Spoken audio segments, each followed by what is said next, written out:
I was standing outside my daughter Emily's house in Portland, Oregon, the soft drizzle of the Pacific Northwest tracing lines down my coat. The laughter inside spilled through the windows like a warm echo from another world.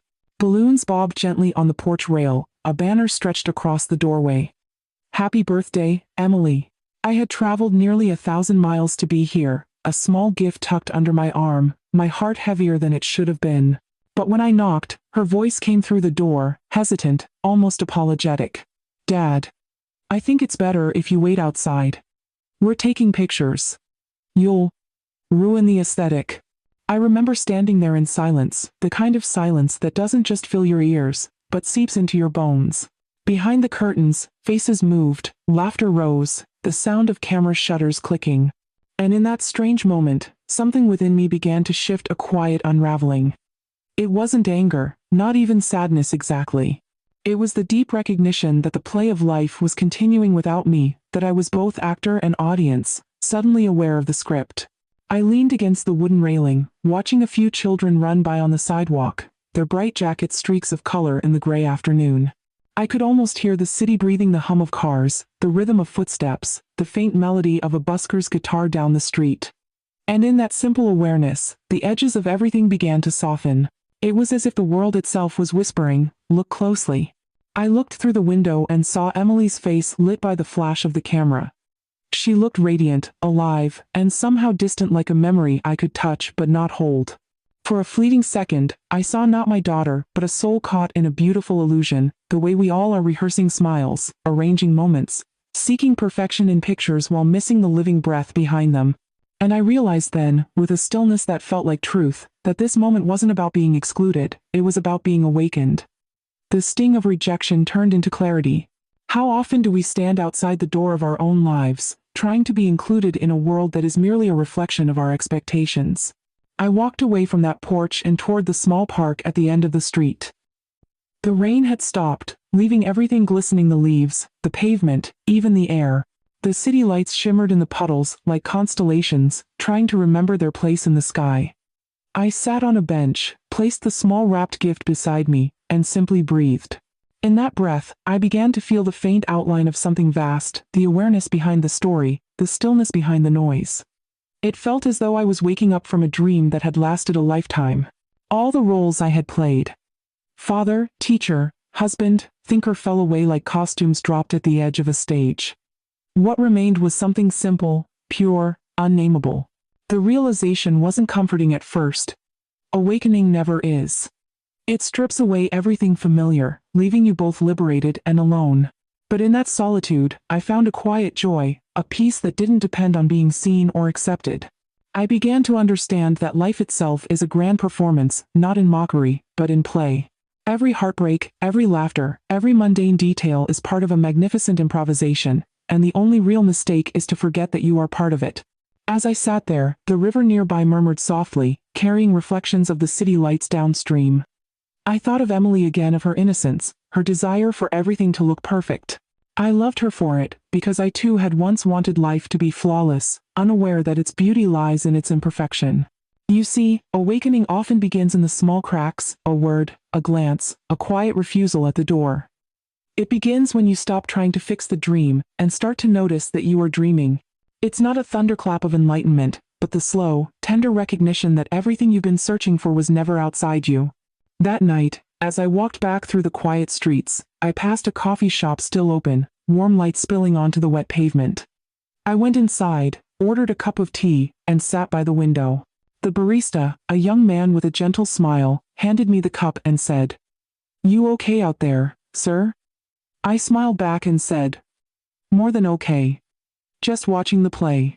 And now, as I share this with you here through this channel, to whoever happens to listen, I want to thank you. Thank you for lending your attention, for being part of this strange, beautiful conversation about waking up inside the dream. It is a rare and wonderful thing to speak to others who sense that there's more to life than the script we've been handed. If my story finds you standing somewhere outside a door, wondering why you're not inside, remember this. Sometimes, being left out is the universe's way of letting you in, not into a room, but into reality itself. You are not missing the picture. You are finally seeing the frame. And that is where the true beauty lives. When you begin to awaken, the world does not immediately applaud you. In fact, it often looks at you as if you've lost your way. But what really happens is that you start to see how carefully built the dream has been, the shared illusion that everyone calls reality. I remember walking the streets of Portland after that day at Emily's house, noticing things that had always been there but had never truly been seen. The billboards, the shops, the chatter of people with coffee cups in hand, all of it hummed with a strange consistency, as if every sign and every smile was synchronized to maintain a single story. It was then I understood. Reality isn't a fact, it's an agreement. We are born into a play already in motion. From the moment we open our eyes, we are told who we are, what matters, and how the world works.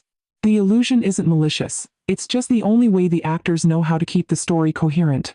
Time, money, status, identity, these are the stage props. Everyone bows to them because they hold the show together.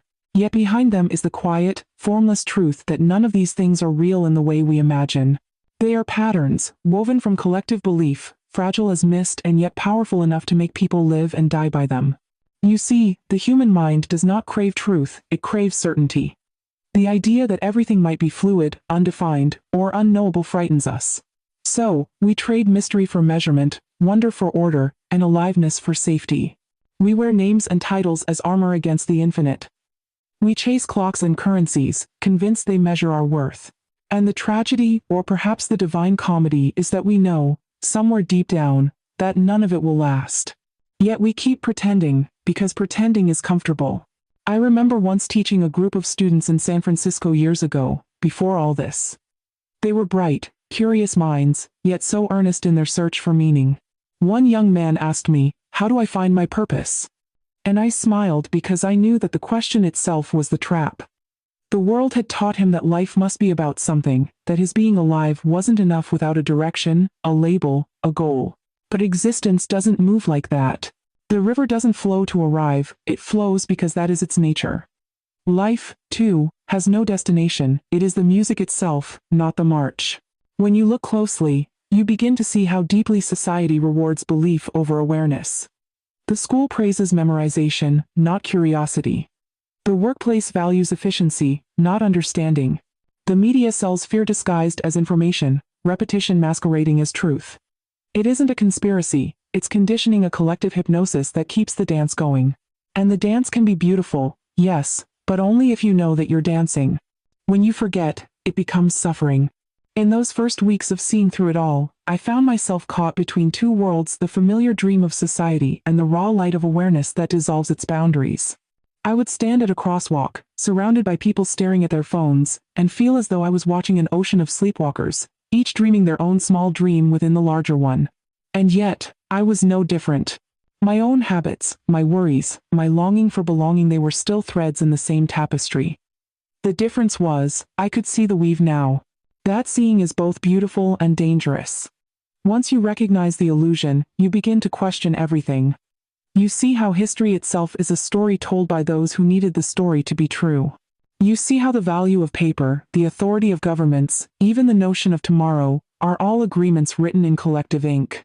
Reality, as we call it, is nothing but consensus, fragile, yet reinforced by billions of unquestioned minds. But awakening is not about rebellion. It is not about tearing down the illusion or mocking those still dreaming.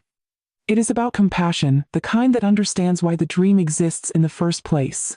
We need it to survive, at least for a while. Without shared symbols, we would drift apart like unanchored stars. The dream is how the universe keeps itself entertained until we are ready to remember what we truly are. There were moments when I wanted to go back to unsee, to return to the comfort of the story. To once again believe that love was possession, that success was validation, that time was real. But once the curtain lifts, you cannot pull it down again. You can only learn to live with open eyes. And that takes courage, the quiet courage of remaining awake in a sleeping world. Sometimes, late at night, I would find myself walking through the empty downtown streets, watching the glow of office windows, the faces of mannequins behind glass, the faint buzz of neon lights. It all felt like a movie set, the city performing its own idea of itself. And I thought, how magnificent, how absurd, how utterly perfect. Because once you understand that the play is illusion, it doesn't make it meaningless, it makes it art. The beauty of a painting isn't in its realism but in its expression. The beauty of life is not in its certainty but in its mystery. So I stayed awake, even when it hurt. I learned to love the ache of awareness. To see the dream for what it was and yet walk through it gently, as one honors a sacred ritual. Because the dream is not the enemy forgetfulness is. And every time you remember, every time you pause long enough to feel the pulse beneath the noise, you step closer to truth. And that is where the courage lies, not in escaping the illusion, but in loving it fully, while knowing it's an illusion. To keep walking among the dreamers, smiling, listening, caring not because the story is real, but because it is beautiful. That, to me, is the art of awakening. When the eyes first open, when the veil of illusion falls away, there is wonder, a sense of vastness, of unspeakable freedom. But soon after comes the quiet ache of distance. The world you once belonged to now feels slightly out of reach, like a melody remembered from another room. You move through familiar streets, speak the same words, smile at the same faces, but something inside has shifted. You no longer fit entirely into the pattern you once helped weave. This is the seer's paradox: to see clearly and yet still live among those who do not. In the weeks after my awakening, I would find myself walking along the Willamette River, watching reflections ripple on the water. People passed by, lost in thought or conversation, and I felt both tenderness and isolation. I wanted to reach out and tell them what I had seen, that the world is not solid, that their worries are made of smoke. But I knew they wouldn't understand. You cannot explain color to someone who has only lived in shadow. And so, I began to learn the art of silence, not the silence of suppression, but the silence of compassion. There's a loneliness that accompanies seeing. It's not the loneliness of being unloved, but of perceiving too much. You realize that every person you meet is a mask, a character in divine disguise, unaware of their own infinity. And when you speak to them, it feels as though you are addressing an echo of yourself that has not yet remembered. It is tender and tragic all at once. I once sat in a cafe near downtown Portland, the same one I had gone to many times before. The barista recognized me, smiled, and asked how I'd been. "Awake," I said softly, without thinking. He laughed, assuming it was a joke, and said, "Aren't we all?"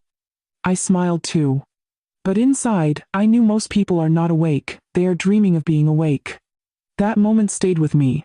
It taught me how delicate the balance must be between awareness and humility. To see beyond the dream does not make one superior. If anything, it should make one gentler. Many seekers fall into a subtle trap after awakening the pride of knowing. They begin to look down on those still lost in illusion, forgetting that they, too, once lived there. I, too, felt the pull of that vanity at times. The mind loves to crown itself enlightened. It whispers, "You have transcended, you are special." But that is just another mask, another layer of the dream pretending to be truth. True awakening humbles you. It dissolves the I that wants to claim ownership of awareness. You realize there was never an I who woke up. Only awakening, happening through the form that once believed itself separate. To remain human while being aware of eternity, that is the paradox.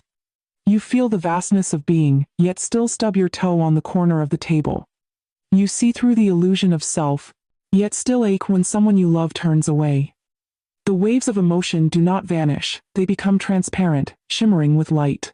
You begin to laugh at your own seriousness, to weep without reason, to love without possession.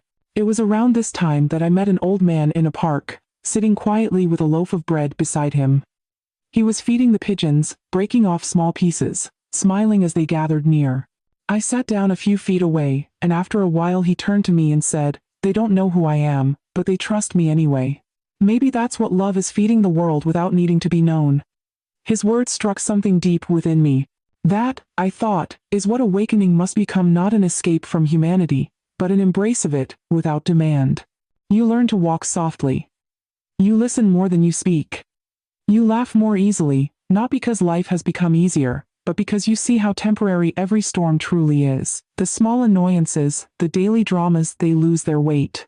They are weather passing through a sky that cannot be harmed. There is also an unexpected tenderness that arises, an immense compassion for those who still sleep. You see their pain, their striving, their constant reaching for meaning, and you recognize your former self in them. You don't want to wake them too soon. You simply hold space for their dreaming, knowing that the dawn will come for everyone in its time. Sometimes I still feel that old ache standing in a crowd and realizing that I am both part of it and utterly alone within it. But even that loneliness has softened. It has turned into something almost sacred, a space where love can expand without direction. To see and still love what is unseeing, that is the quiet mastery of the awakened heart. There are moments of grace, too small encounters with others who see. You recognize them not by words, but by presence.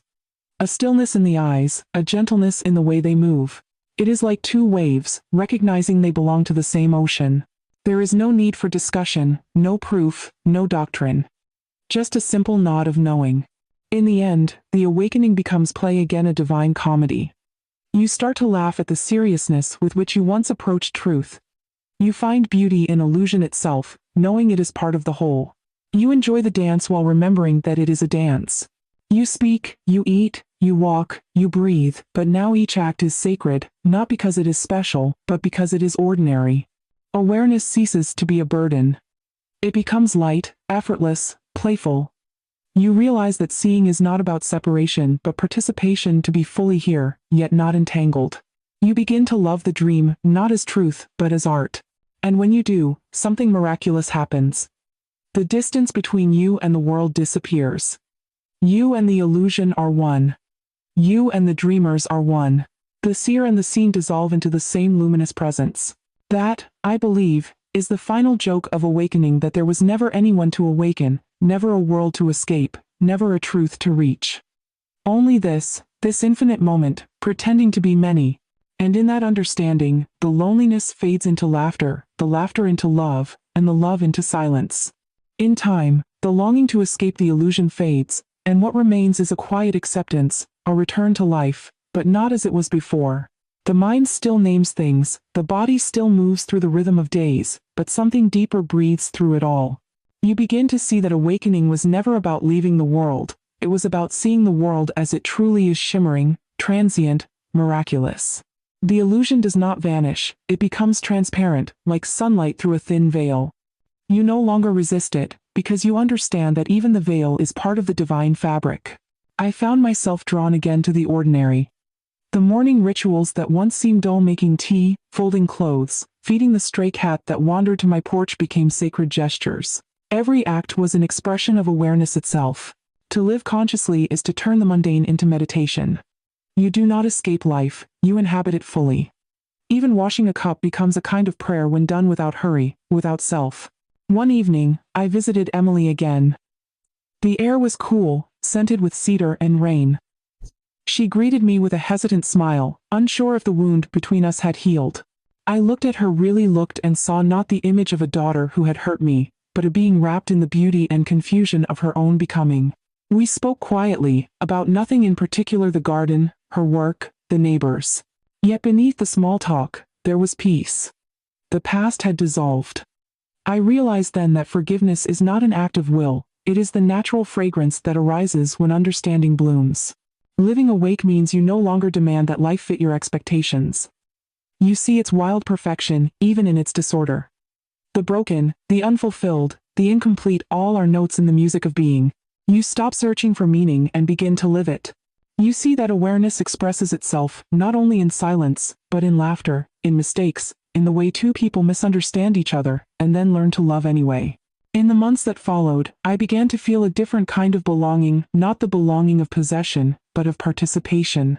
I was not standing outside life anymore, I was woven into it. Awareness does not isolate, it integrates. You realize that every bird's call, every passing stranger, every gust of wind is part of the same great breath. To live consciously is to feel the pulse of the universe beating quietly beneath your own ribs. The old mystics understood this. They did not flee from the world but lived within it with open eyes. They saw God in bread, in laughter, in silence. The awakened ones of every age, Lao Tzu walking by the river, Eckhart in his cell, a nameless monk sweeping a temple floor, all spoke of the same secret. Enlightenment is not escape, it is intimacy. The deeper you awaken, the more tenderly you touch the world. In my own small way, I began to live like that. I found joy in stillness, not because it offered escape, but because it revealed the sacred pulse within every motion. When I walked through the streets, I felt the city breathing not as noise, but as music. When I saw someone hurry by, lost in thought, I didn't pity them, I loved them, because I knew that awareness was dreaming through them, too, waiting for its own reflection.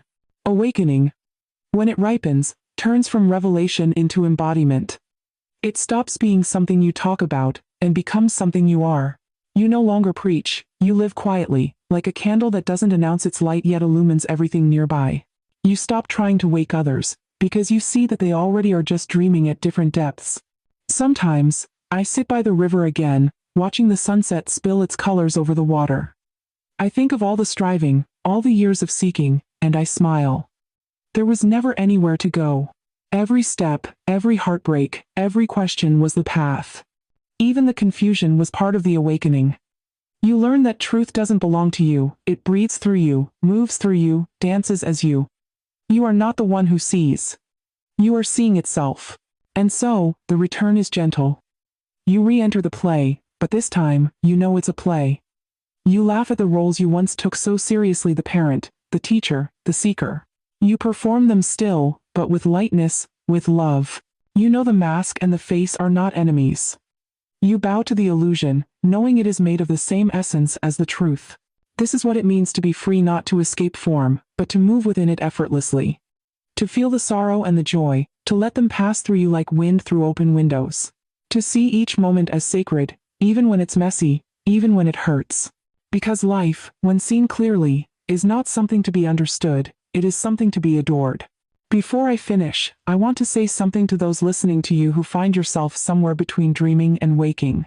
Thank you for being here, for listening, for allowing these words to meet you in your own stillness. Remember, you don't need to reach enlightenment. You are already what you seek. Awareness doesn't belong to saints or sages. It belongs to every breath, every heartbeat, every laugh that escapes unplanned.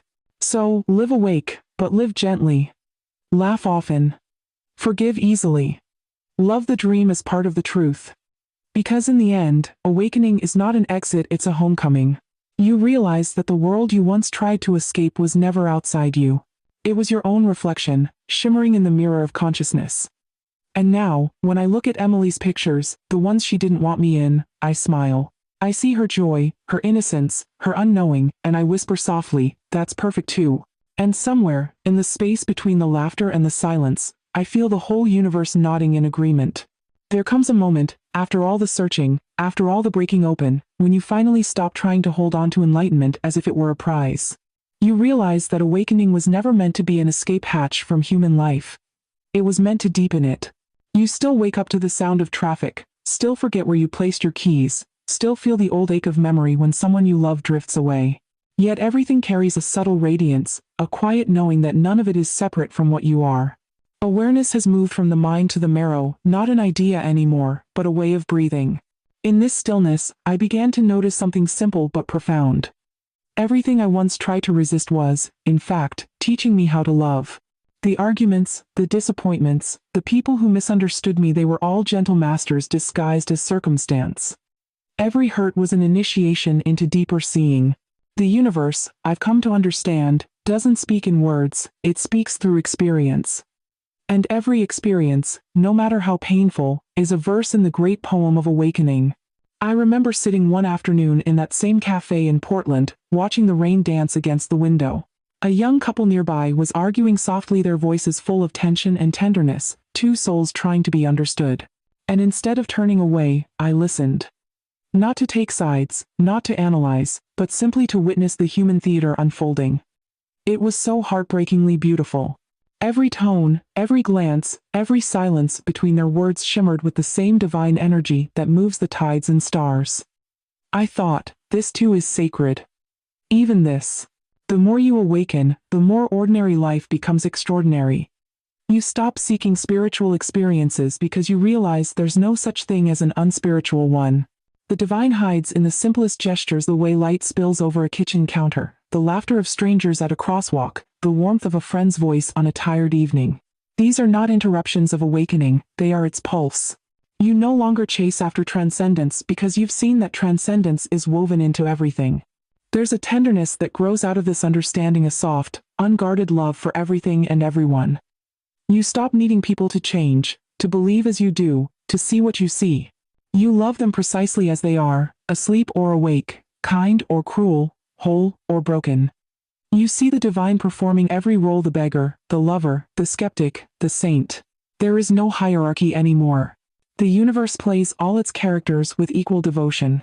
And somewhere in that realization, the need to preach disappears. You no longer want to convince anyone of anything. You simply live quietly, playfully, gratefully.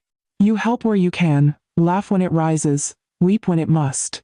You become transparent, allowing life to move through you like wind through trees. You are not the teacher, not the student, not even the witness. You are the seeing itself, the stillness that listens beneath every sound. One night, I walked again by the river, the same river that had mirrored my confusion and my clarity. The moon hung low, painting silver on the water. The city hummed softly behind me, lights flickering like small prayers. I felt a peace so deep it didn't need a reason. I realized that this was the full circle, the same world, but seen with new eyes. Nothing had changed, yet everything had transformed. The awakening was not an arrival, but a remembering that I had always been home. Now, when I speak, it is not to instruct, but to share, to leave small ripples on the surface of someone else's stillness. Because if these words can remind even one person to pause, to breathe, to look around and truly see, then they have served their purpose. If my story of loss and seeing, of heartbreak and healing, can reach a heart that's tired of pretending, then perhaps another light will flicker awake in the dream. You see, the world doesn't need more awakened teachers. It needs awake human beings, ordinary people who walk through life with kindness, who can smile at strangers without reason, who can forgive themselves for being beautifully imperfect. People who can see the divine in a grocery clerk, in a crying child, in their own reflection. That's where true transformation begins, not in temples or theories, but in the simple art of presence. As I share this story now, I am aware of the quiet miracle of connection that through a screen, through sound and words, we can touch each other's awareness across time and space. It humbles me. It fills me with gratitude for every listener who has walked this journey beside me in silence. You are part of this story. Your listening completes it. So, if this story has touched you, if somewhere in these words you felt a spark of recognition, a breath of peace, a whisper saying, "Yes, I've felt that too," then I ask one simple thing. Share it. Not for fame, not for numbers, but because stories like this are bridges. They remind us that we are not alone in our awakening, not separate in our searching. If it stirred something gentle in you, if it brought you closer to stillness or made you see your own life as a little more miraculous, then let others feel that, too. Like this story, share it with someone who might need to remember that even heartbreak can open the door to grace. Because, in the end, that is how the dream transforms, not by force, not by revolution, but by small awakenings, passed quietly from heart to heart. One story at a time. One listener at a time. And so, as this story closes, I bow to you, to life, to the beautiful illusion that allows us to meet in truth. May you live awake, laugh freely, love deeply, and carry the light of this seeing into your own corner of the world. If this touched you, if it made you pause, if it reminded you of something ancient and wordless within yourself, please, like and share this story. Let it travel, as all living things do, from one soul to another. Because somewhere out there, someone is standing outside their own door, waiting to remember who they truly are. And maybe, just maybe, this story will be the knock that awakens them.